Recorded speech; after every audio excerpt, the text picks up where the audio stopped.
내리면 오르고 또 오르면 내리는 그런 롤러코스터를 타는 시장, 변동성이 큰 시장을 함께하고 계십니다. 그만큼 시그널 잡기가 참 쉽지가 않은 시장인데요. 그래서 저희가 함께 있는 거겠죠. 오늘도 알찬 소식들로 준비를 해봤습니다. 네, 그리고 이렇게 시장 분위기가 혼란스러운 가운데 또 많은 기업들의 실적 발표도 이어지고 있는데요. 주요 내용들 꼼꼼하게 챙겨보도록 하겠습니다. 먼저 마감 상황 먼저 확인을 해볼까요? 네, 3대 주요 지수 마감이 좀 아쉬웠습니다.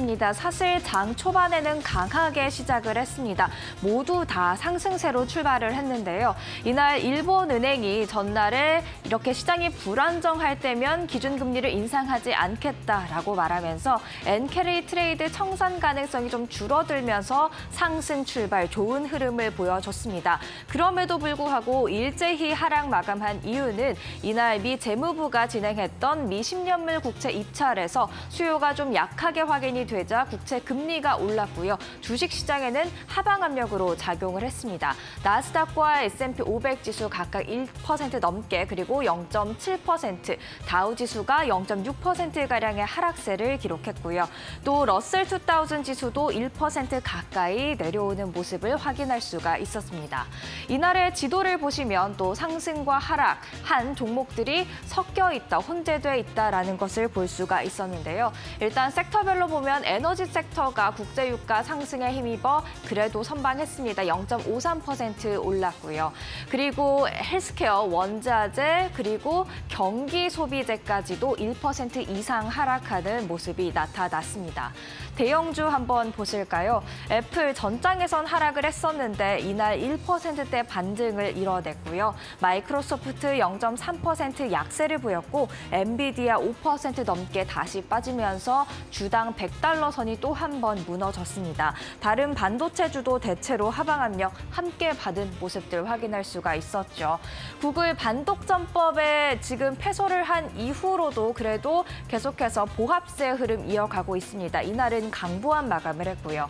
메타가 1% 이상 하락, 아마존은 0.55% 강세, 테슬라가 4.4% 하락을 하는 모습이었습니다.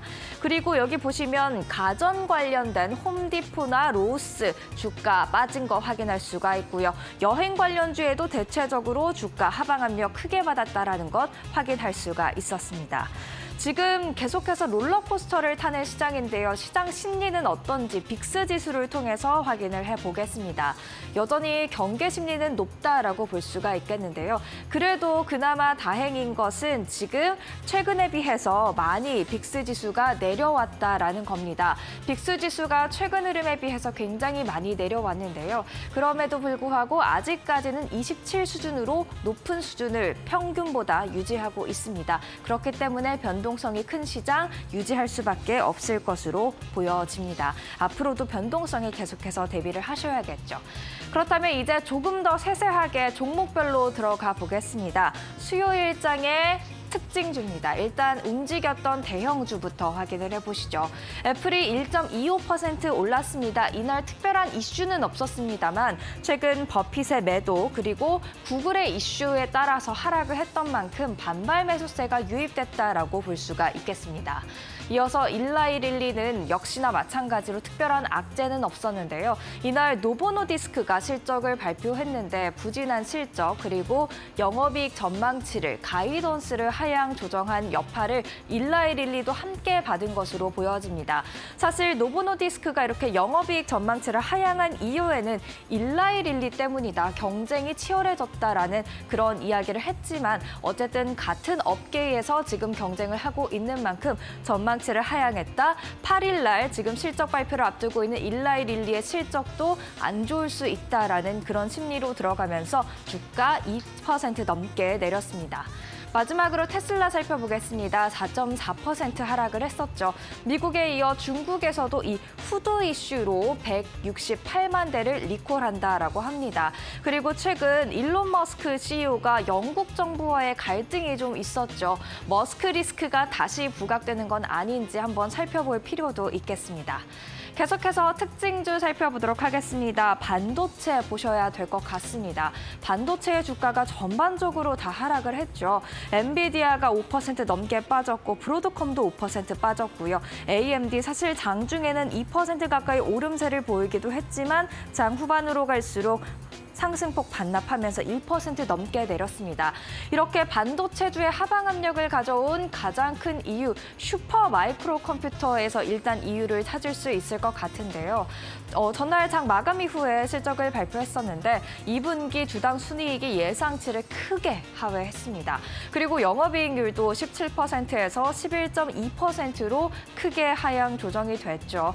게다가 3분기 매출도 60에서 70억 달러를 예상을 한다고 했습니다. 물론 예상치보다는 높게 나왔지만 지금 2분기 실적 자체가 워낙 안 좋다 보니까 주가 20% 넘게 빠졌고요. 다른 반도체주에도 일제히 영향을 준 것으로 보입니다.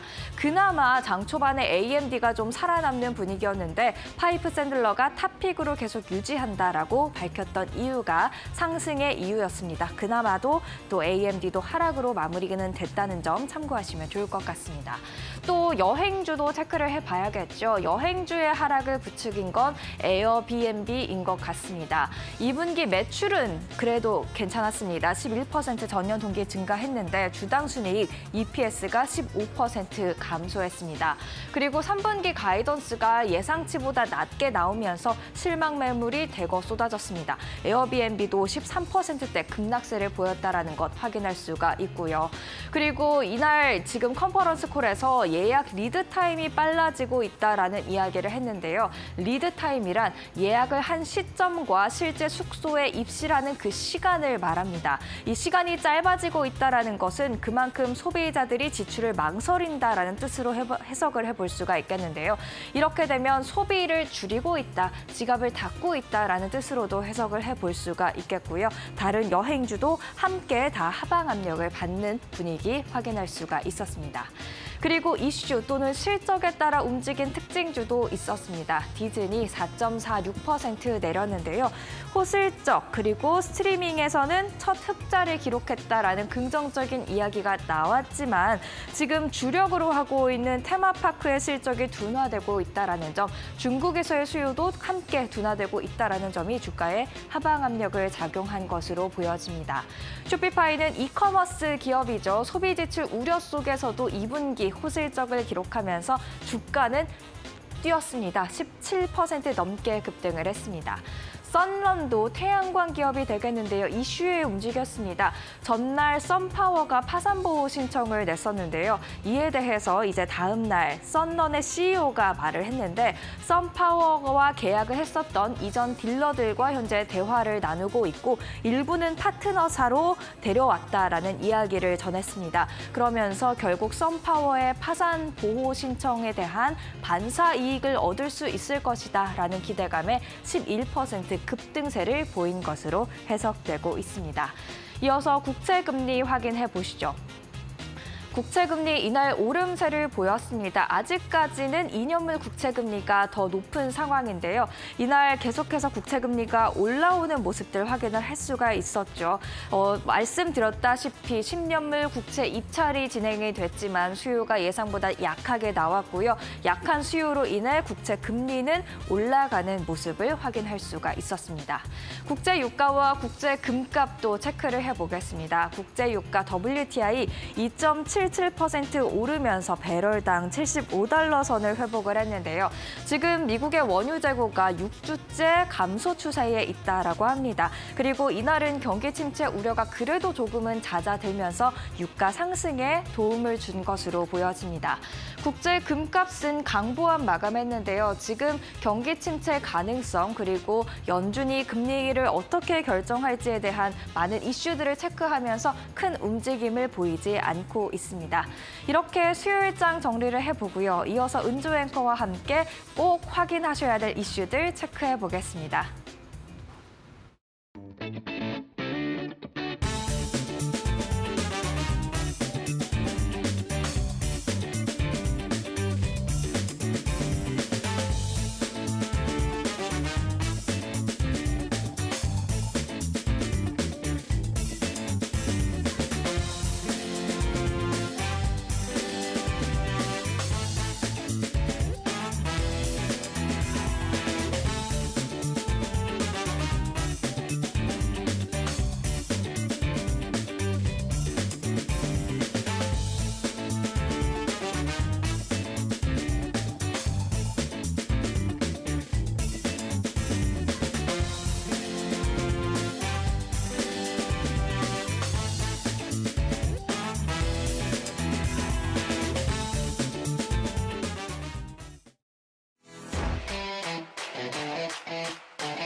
네, 간밤 있었던 주요 외신 헤드라인 함께 확인해보는 머스노우 5 시간입니다.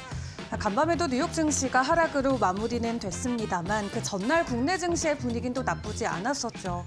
글로벌 증시마다 조금은 엇갈리는 모습이 나오고 있는 가운데 그래도 월요일만큼의 낙폭은 이제는 시장에 없는 것 같죠. 그렇기 때문에 어느 정도 경기 침체에 대한 우려감 조금씩은 사그러들고 있죠. 3회 법칙의 창시자도 연준이 긴급 금리 인하를 할 필요는 없다라고 직접 인터뷰를 통해서 밝히면서 일단 긴급 금리 인하와 관련된 부분은 일단락이 되어가는 상황인 것 같습니다. 경기 침체 가는자 역할을 하는 3회 법칙을 개발한 클라우디아 3 뉴센트리 어드바이저의 수석 이코노미스트는 미 연방준비제도가 긴급 금리 인하를 할 필요가 없다라고 전했는데요. 다만 3은 9월 통화정책회의에서 빅컷이 이루어질 충분한 이유가 있다면서 연준이 현 제약적인 통화정책에서 한 발 물러설 필요가 있다고 지적했습니다. 또 3회 법칙은 미국의 실업률 추이를 토대로 경기 침체 초기 단계 진입 여부를 판단하는 경기 위험 판단 지표인데 실업률 3개월 이동 평균이 직전 12개월 실업률의 저점보다 0.5%포인트 높아지면 경기 침체 초기 단계에 진입했다라고 판단하는 것입니다. 이를 그대로 대입해서 확인을 해보면 지난 미국의 7월 실업률이 4.3%로 전월 대비 0.2%포인트 상승했었고요. 3개월 이동평균치가 지난 12개월의 저점보다 0.53포인트 높아졌기 때문에 미국 경기가 침체 초기 단계에 있다라는 시그널로 풀이를 해볼 수 있는 겁니다. 이런 부분을 놓고 경기 침체에 대한 우려가 불거지기는 했지만 일단 당장의 긴급 금리 인하는 필요 없을 것이다라고 창시자도 이야기한 만큼 9월 FOMC에서의 빅컷이 이루어지는지에 집중을 해봐야 될 것 같고요. 또 내일 아침이면 이제 실업수당 청구 건수 발표가 되는데 이 미국의 실업률 계속해서 고조가 되고 있는지도 체크해 보시면 될 것 같습니다. 다음 소식 또 확인을 해보도록 할 텐데요. 다음은 해운 쪽에서도 미국의 경기 침체가 이어지고 있는지 그 시그널을 포착해 볼 수 있는 소식입니다. 다행히도 미국의 화물 수요 아직까지는 강력한 상황이라고 하고요. 그렇기 때문에 경기 침체에 대한 징후는 아직까지는 나오고 있지 않는 상황이라고 합니다. 글로벌 최대 세계 해운사죠. 머스크가 컨테이너 수요로 보면은 미국의 화물 수요가 여전히 강력하다라고 이야기를 하고 있는데요.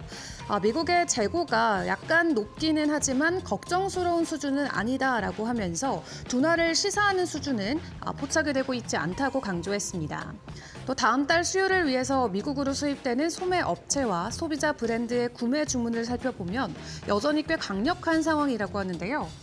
적어도 회사가 가진 데이터와 지표로는 미국의 현재 소비 수준이 계속될 것으로 확신해도 된다고 지적을 했습니다.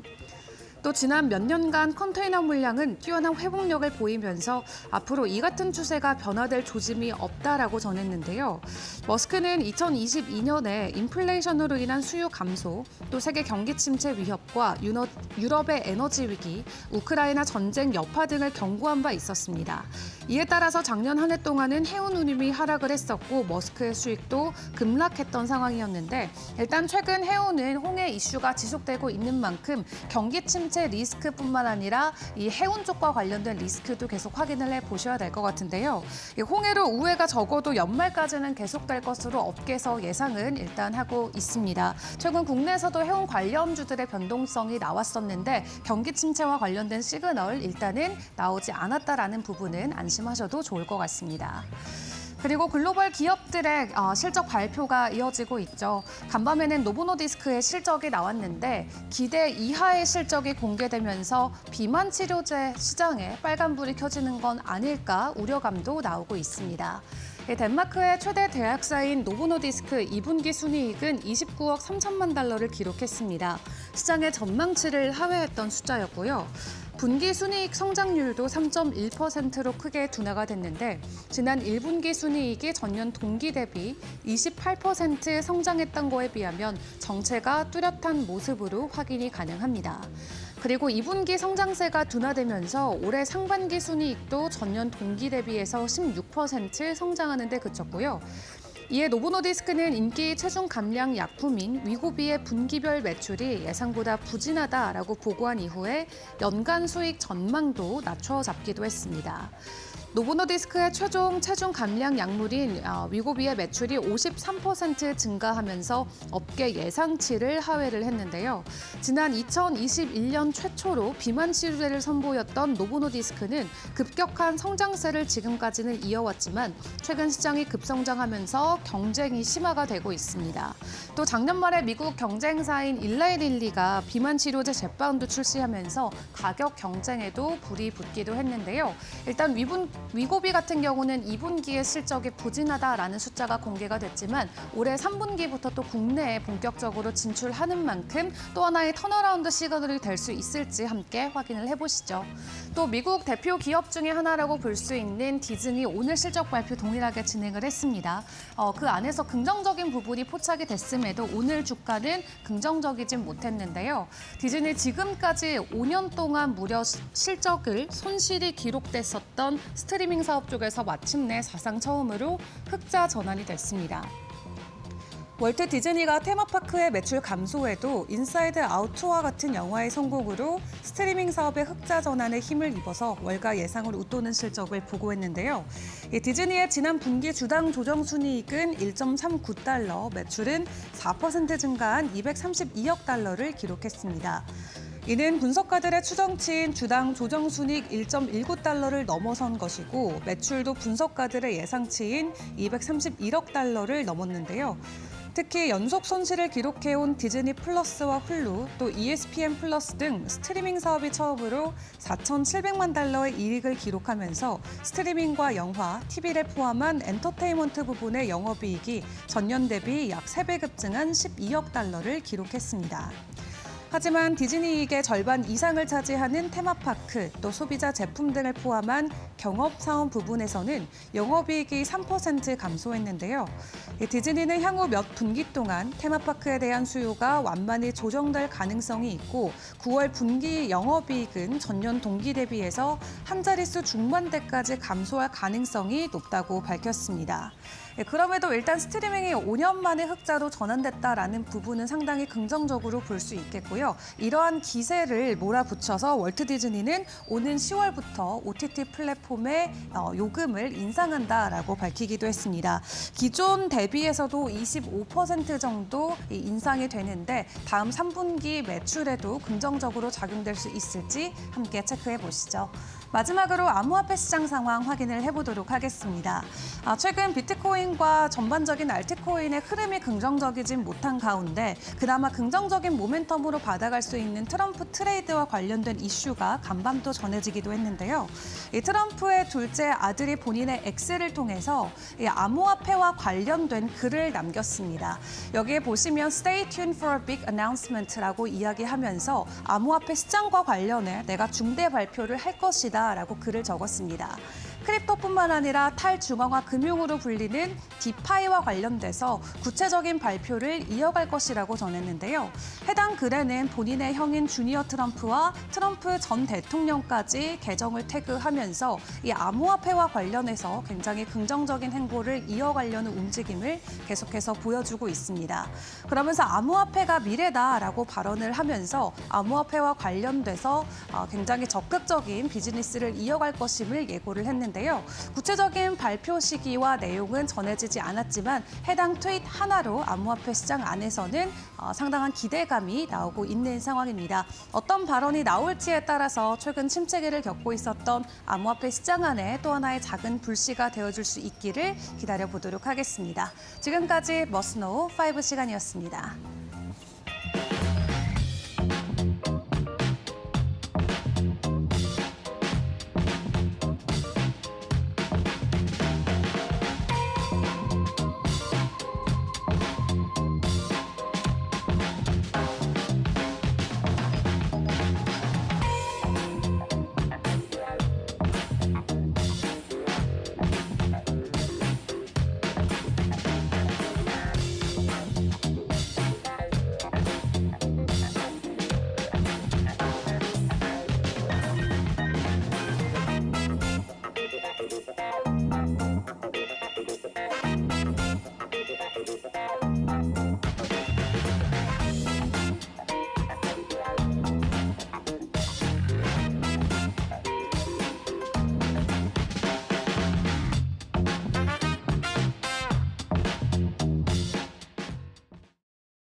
안녕하세요. 매드토크 신인섭입니다. 오늘의 주제는 월트 디즈니 2024 3분기 실적 발표. 피트 디즈니랜드보다는 월드지. 네, 디즈니랜드도 못 가봤습니다. 근데 월드가 더 좋으니까 월드를 언젠가 가봐야 될 것 같은데요. 저번에는 크루즈를 타보려고 했는데, 그쵸? 크루즈는 언제 탈까요? 월드도 안 가봤는데. 디즈니 월드도 가고 크루즈도 타고 꿈을 꾸면서 디즈니 실적을 보겠습니다. 2024년도 3분기 실적. 매출액 4% 증가해서 23.2 빌리언 달러 나왔네요. 그리고 순이익이 2.62 빌리언 달러 나왔어요. 그래서 VS 로스 오브 460 밀리언 달러. 2024년도 3분기는 플러스로 전환됐는데 2023년도 3분기가 460 밀리언 달러 손실이었네요. 와, 대전환했군요. 주당 순이익이 1.43 달러 나왔습니다. 역시 460 밀리언 달러 손실이었으니까 주당 순손실이었겠죠. 0.25 순손실에서 돌아섰습니다. 좋네요, 실적. 자, 그리고 일회성 비용을 제거하자 35% 증가한 1.39 달러 나왔습니다. 모든 지표가 다 상승을 했네요. 2023년 3분기 대비해서 매출액 증가, 주당 순이익은 순손실에서 순이익으로 전환, 그리고 조정된 주당 순이익도 35% 증가. 네, 일단 모든 게 다 증가했습니다. 여기서 시장 컨센서스마저 뛰어넘으면은 진정한 어닝 서프라이즈가 되겠죠. 자, 엔터테인먼트 4%, 익스피리언스 2%, 스포츠에서 5%가 늘었네요. 자, 엔터테인먼트, 익스피리언스가 양분화되어 있는 거죠. 지금 사실 옛날에는 엔터테인먼트가 압도적이었습니다만, 그렇죠. 지금 아까 말한 대로 넷플릭스와의 경쟁을 하려고 미디어에 뛰어들다 보니까 이 부분도 커졌습니다. 지금 익스피리언스가 스포츠죠. 자, 스포츠도 방송 쪽이죠. 지금 45%를 차지하는 엔터테인먼트. 역시 이 부분이 가장 아직도 크고요. 익스피리언스랑 스포츠 여기를 합치니까 55% 정도 되네요. 그러니까 지금 이 방송 쪽의 비중이 굉장히 지금 커졌습니다. 그래서 월트 디즈니가 지금 디즈니 월드, 디즈니랜드가 코로나 이후에 풀린다고 했는데도 지금 아직 그 방송 쪽이 굉장히 큰 부분 때문에 확 돌아서지 못하다가 방송 쪽이 드디어 올라오기 시작하면서, 그렇죠? 지금 뭔가 지금 변화가 나타나고 있네요. 자, 아이거가 드디어 돌아왔기 때문에, 그렇죠? 다들 기대를 하고 있는 거죠. 구원투수. 구원투수가 들어와서 저번에는 그 얘기를 했잖아요. 프로파간다. 2차 대전의 프로파간다처럼 이 디즈니의 작가들이 자꾸 선전 문구를 던지고 있다. 그래서 우리가 기대를 했죠. PC주의에 젖어 있는 이 디즈니의 이 부분을 탈피할 수 있을 것인가. 그래서 이제 탈피를 했는지 안 했는지는 지금 더 지켜봐야겠지만 내년도 여름에 다시 흑어가 나오거나 만약 그러면은 진짜 이거 안 되는데 지금 일단은 그렇죠? 일단 지금 뭐 나쁘지 않아요. 저기가 공개됐죠. 이 캡틴 아메리카가 방패를 줬잖아요. 이제 타노스와의 전쟁이 끝난 다음에 방패를 던지고 떠났잖아요. 근데 그 방패를 이제 흑인이 받았잖아요. 그래서 거기서도 또 이제 이거 또 백인의 그 남성 대명사가 또 흑인한테 주면 어떨까 했는데 지금 일단 저기가 나왔는데 예고편에 나왔는데 잘 뽑혀 나왔어요. 그렇죠? 그러니까 이게 적당히 잘하면 좋아요. 예를 들어서 아이언맨 친구도 흑인이잖아요. 그 장교분. 그래서 그 분이 다리를 다쳐가지고 다리가 잘렸는데 아이언맨이 다리를 수트로 선물해주고 떠났잖아요. 그리고 캡틴 아메리카는 방패 던지고 떠나고. 그래서 이제 아이언맨을 대체해가지고 그 장교분이 이제 아이언맨 비슷한 수트 입고 다니잖아요. 날아다니는 총 달린 여기 어깨에. 그리고 저 캡틴 아메리카가 이제 방패 던지고 떠났는데 이제 제2 캡틴 아메리카가 등장하는 거죠. 제2 캡틴 아메리카가 영화가 지금 예고편에 나왔는데 괜찮게 뽑아져 나와서 기대를 하고 있단 말이에요, 사람들이. 그러니까 이게 흑인으로 바뀌어서 그런 게 아니라 흑인으로 바꾸면서 완전히 스토리랑 무슨 컨셉이 다 무너져 내리니까 지금 그게 문제인 거죠. 자꾸 거기다 선전 문구를 넣는다니까, 선전 문구를. 프로파간다. 그 프로파간다를 자꾸 넣어가지고 주입식 교육을 시키려니까 이게 반발을 하는 거예요, 사람들이. 왜 마블 영화를 오락으로 보고 있었는데 갑자기 우리를 무슨 주입식 교육으로 너네가 PC 사상을 주입하려고 하냐. 그겁니다. 그래서 지금 밥 아이거도 지금 돌아와서 그 말을 했었고요.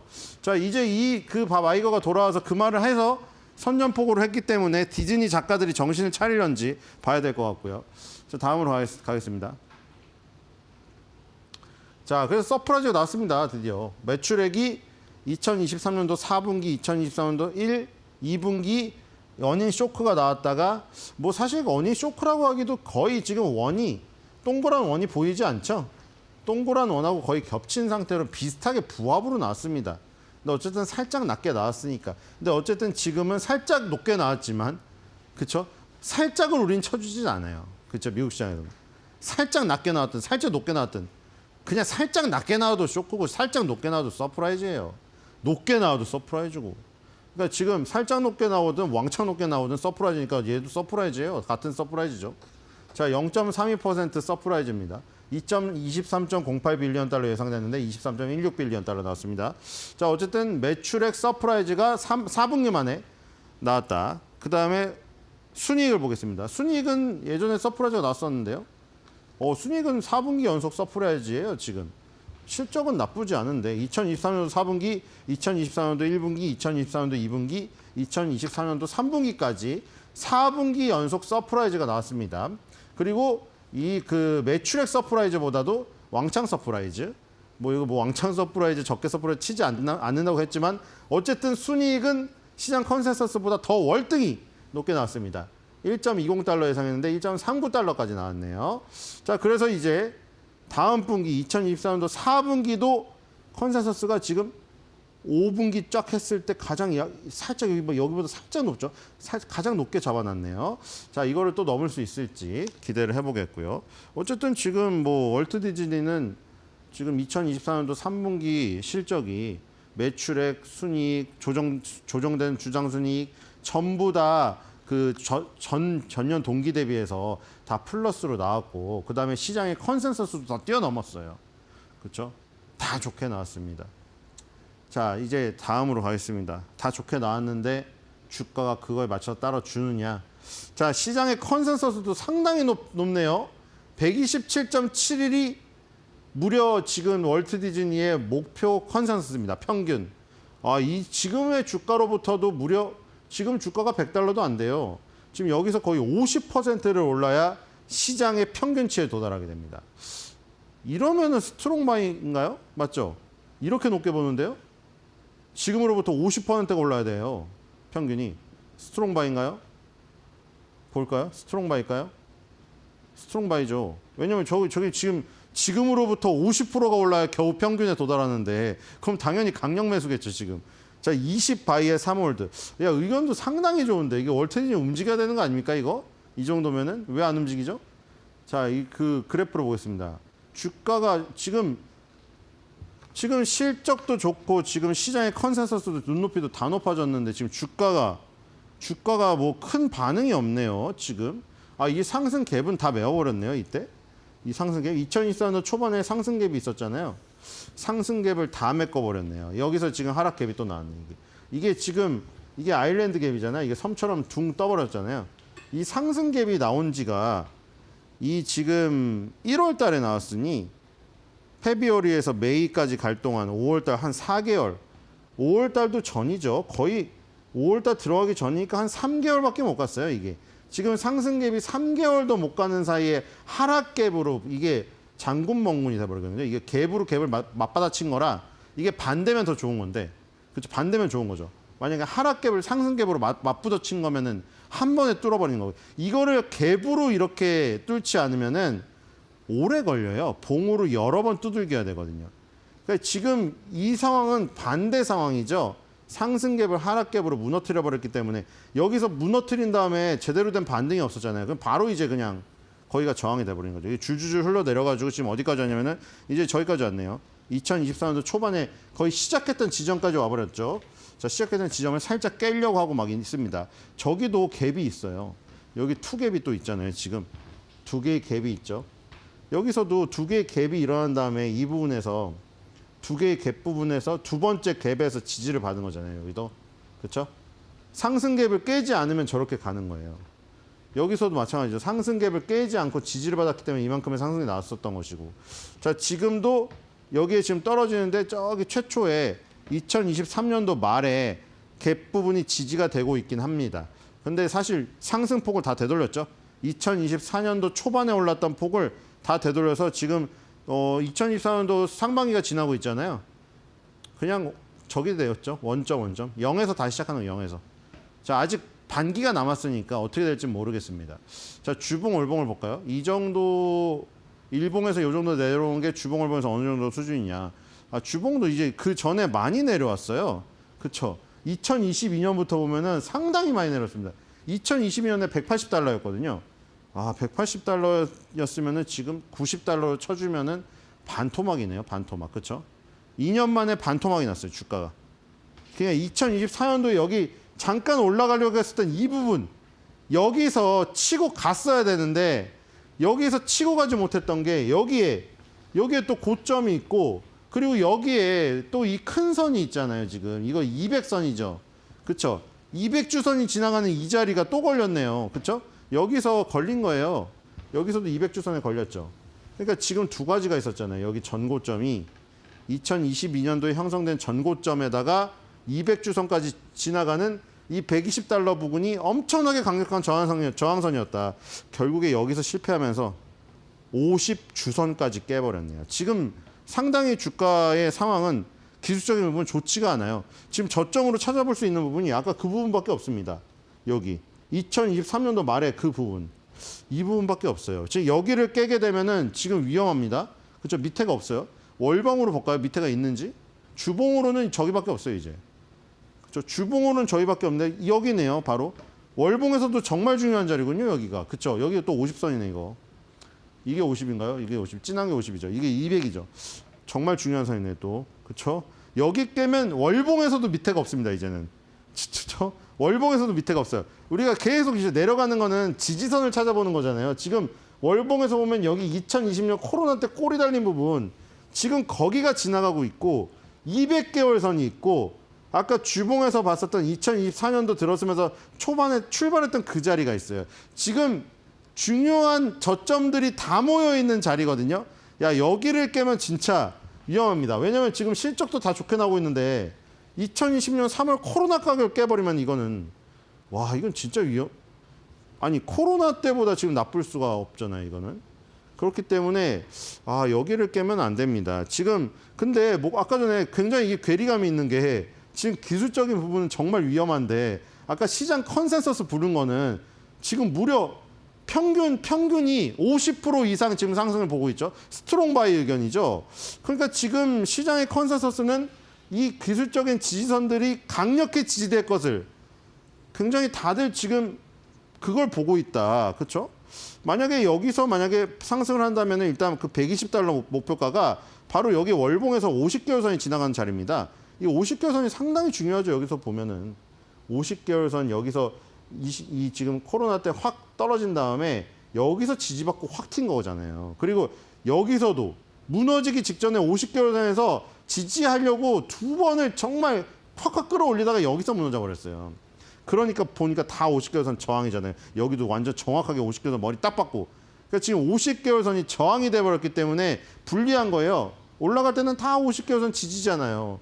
근데 50개월 선이 지금 저항이 돼버렸으니까 지금 정말 불리합니다. 그러니까 지금 여기서 다시 올라가더라도 또 50개월 선의 저항에 부딪히게 되겠죠. 일단 이게 쭉 내려올 테니까 조금씩 내려오겠죠.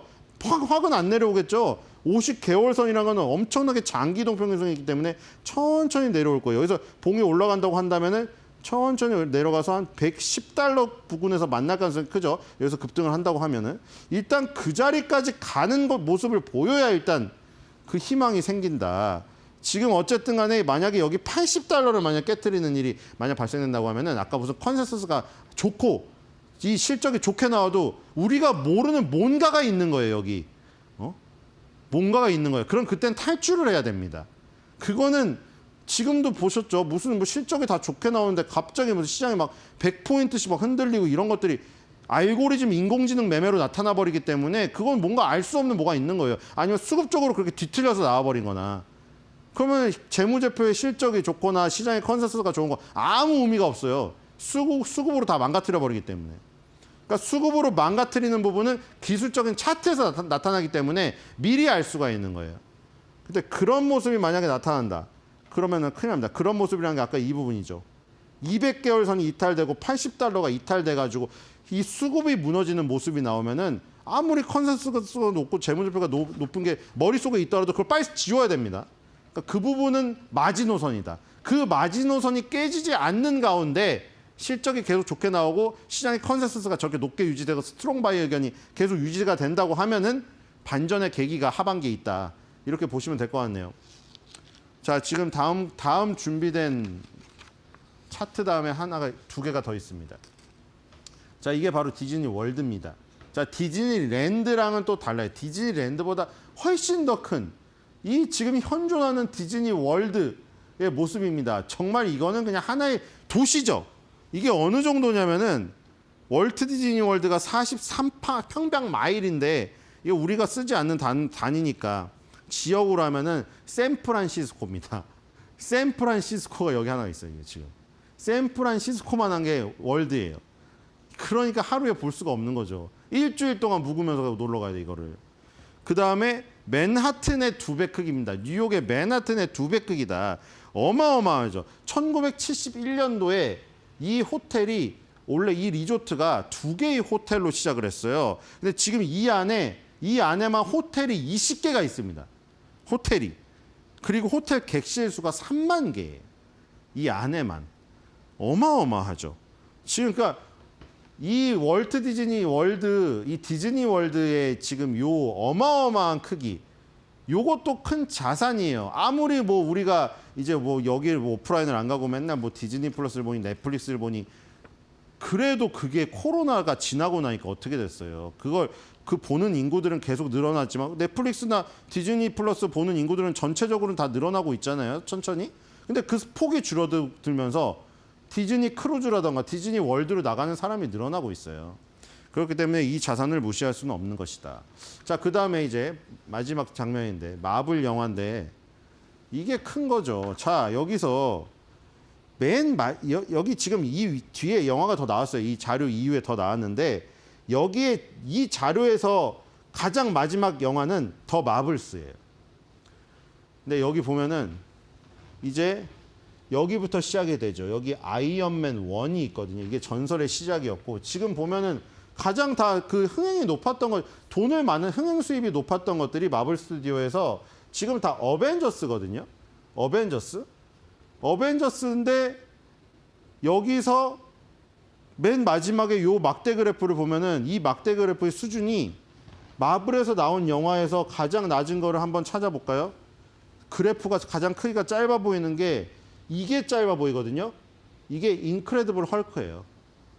그러니까 헐크가 솔직히 그 너무 다운된 감이 있는데 아시다시피 그냥 나중에는 얘가 무슨 별 적이 없죠. 존재감이 없잖아요.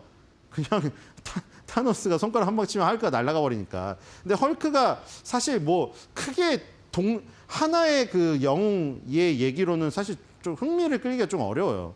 근데 인크레디블 헐크도 요 정도였거든요. 근데 지금 이렇게 스텝을 쌓아왔잖아요. 헐크가 나온 지가 10년이 됐는데 여기서 차곡차곡 쌓아왔잖아요. 그래서 아이언맨이 1, 2, 3가 나오고 여기서 11호라는 큰 에피소드가 있었고, 그렇죠? 캡틴 아메리카랑 아이언맨이 대립하는 큰 게 있었고, 그 다음에 여기 블랙팬서도 이만큼이 나오고요. 블랙팬서 배우분은 물론 돌아가셨지만, 그래서 그런 것들을 차곡차곡 쌓아온 다음에 어벤져스로 터트린 거잖아요. 그러다가 이제 그런 거를 쌓아오다가 어벤져스 엔드게임으로 타노스 편이 마무리되고 나서 그 뒤에 다 은퇴를 해버리고 나니까 그 영화에서 여기서 점점 줄어드는 거예요. 근데 이 지금 더 마블스가 요만큼인데 아까 전에 제일 낮게 나온 인크레디블 헐크가 더 마블스에 비해서 요 대충 막대 그래프를 하면 10배가 넘을 것 같아요. 그러니까 지금 이게 심각한 거예요. 더 마블스가 마블 시네마틱 유니버스, 우리가 MCU라고 하죠. 여기서 개봉된 영화 중에 33번째 영화예요. 33번째. 근데 이 33번째 영화인데 MCU 영화로 여기서 보듯이 MCU 영화가 여기 다 그려져 있거든요. 최저예요, 최저. 근데 아시다시피 더 마블스가 누가 나온 거냐면은 아까 바로 그거 나온 거예요. 그 저기 우주를 날아다니는 캡틴 마블이 나온 영화거든요. 캡틴 마블하고 합쳐서 더 마블스가 여자 군단이 나온 거예요. 그러니까 이 지금 여기 쭉 쌓아온 이걸 마블의 팬들이 이 10여 년 동안 봐왔던 이 사람들이 이걸 보기에는 적인 거예요. 그때 제가 그 장면 보여드렸잖아요. 캡틴 아메리카랑 무슨 저기 아이언맨이랑 토르랑 열심히 싸우고 있는데 막 피투성이가 돼서 타노스 한 명 상대 못해가지고 싸우고 있는데 캡틴 마블이 느닷없이 하늘에서 날아오더니 타노스 우주선 다 부시잖아요. 거기서 밸런스 붕괴가 된 거죠 이미. 그 밸런스 붕괴뿐만 아니라 거기서 그게 무너진 거죠. 야, 남자 영웅 3명이서 저 복관당하는 거를 쟤 혼자 저렇게 한다고? 그래서 이제 여자 영웅 3개를 모으니까 여기서 이제 완전히 삔또가 나간 거예요. 지금 마블 팬들은 이게 PC주의를 완전히 주입한다는 거죠. 그리고 그 브릴 라슨 그 배우가 계속해서 그 얘기를 하고 다녀요. 지금 현장에서 계속 그런 얘기를 하고 다니고 자극을 시키다 보니까 이런 결과가 나온 거예요, 지금. 그거를 살리려고 아이언맨이 둠으로 다시 나온 거고.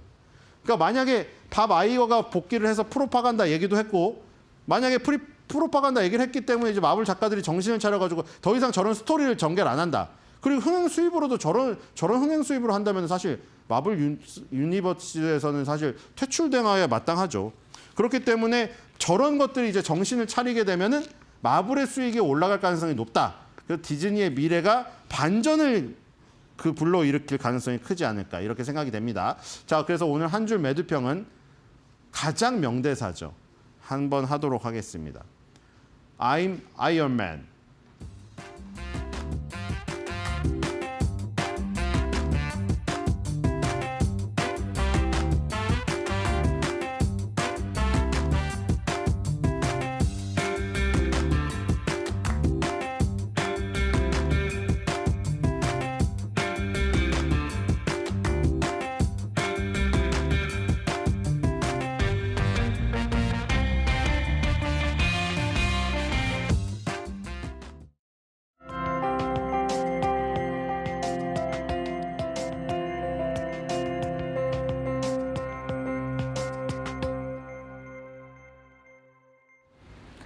경기 침체에 대한 우려가 사라지지 않았습니다. 하지만 아직은 경기 침체가 아니다라는 이야기들이 계속해서 나오고 있는데요. 그래서 오늘은 이 부분을 정리해 보도록 하겠습니다. 아직은 경기 침체가 아니라고 합니다. 그 이유들 지금부터 설명을 해드리죠. 일단 사실 경기 침체 우려가 처음 촉발된 원인 중 하나가 바로 샴의 법칙이 발동됐기 때문이었습니다. 샴의 법칙 최근 많이 들어보셨을 텐데요. 최근 3개월 실업률 평균값이 지난 1년 중 최저치보다 0.5%포인트 이상 높으면 경기 불황이 온다라는 법칙입니다. 왜 이렇게 샴의 법칙에 우리가 많은 집중을 했냐? 사실 이 법칙은 2019년에 만들어진 겁니다. 오래되진 않았는데요. 이 법칙을 과거의 사례들에 충분히 대입을 해보니까 11번의 경기 침체 중에서 이 샴의 법칙을 만족한 그런 침체가 10번이 있었다라는 겁니다. 그만큼 적중률이 높기 때문에 이 법칙에 주목을 하고 있다라고 생각을 하시면 되겠는데요. 사실 이렇게 풀어서 적어보니까 좀 어렵죠. 그래서 사진 한 장으로 준비했습니다.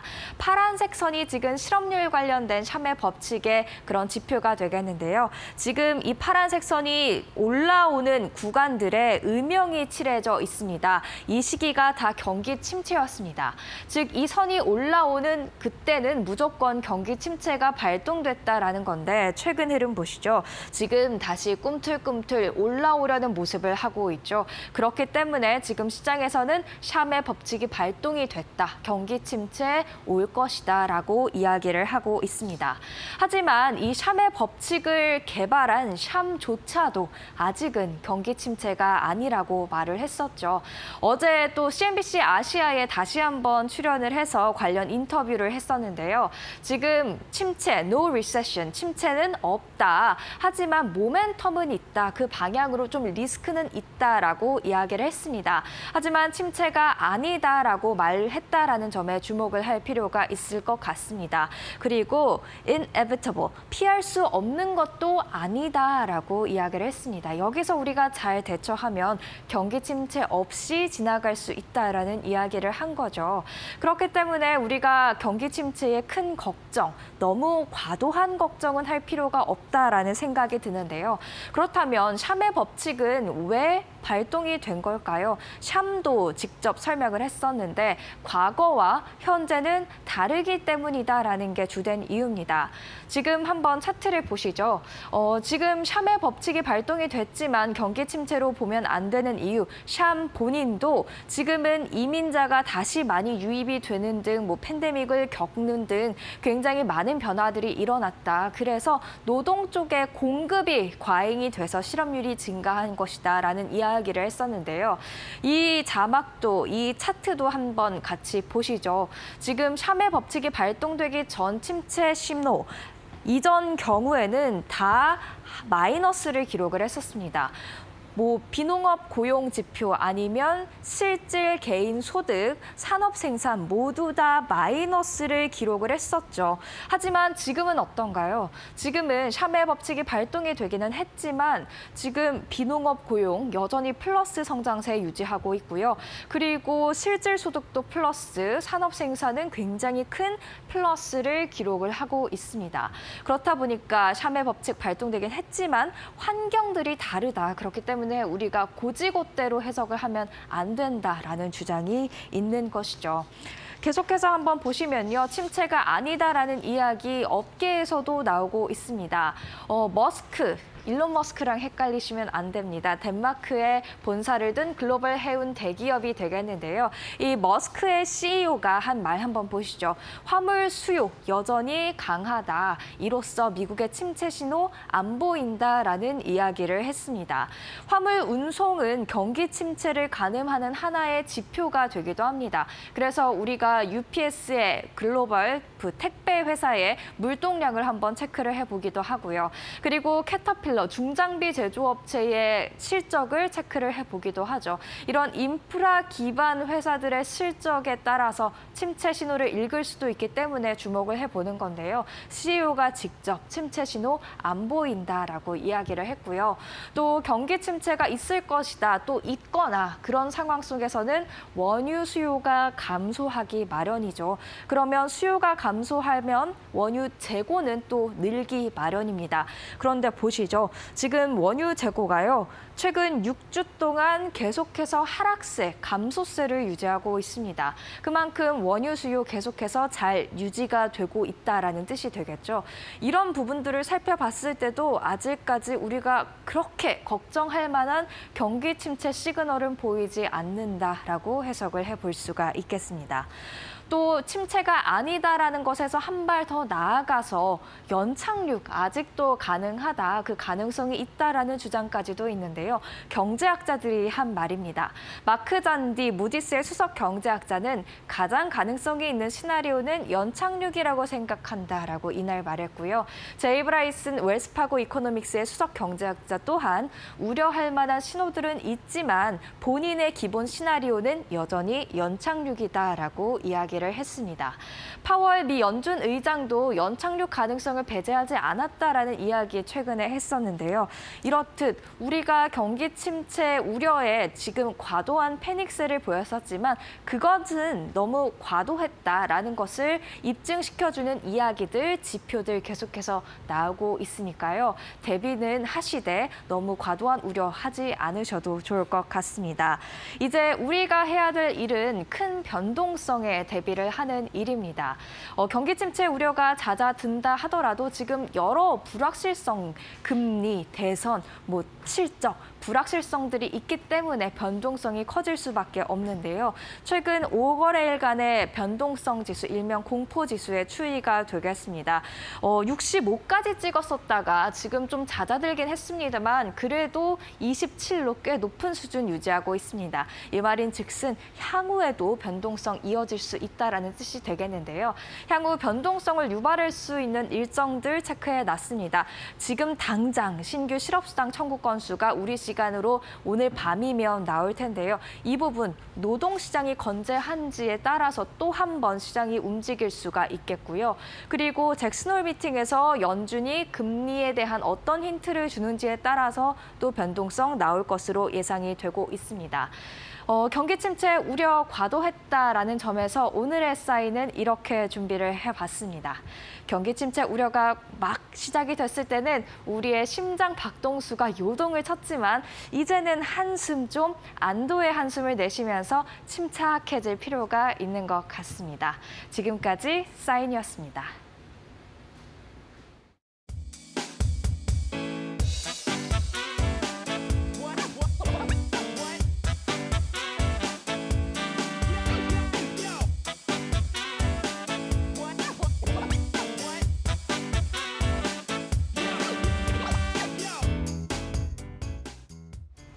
네, 저희는 잠시 후 7시 국내 증시 시그널로 다시 돌아오도록 하겠습니다. 채널 고정해주세요.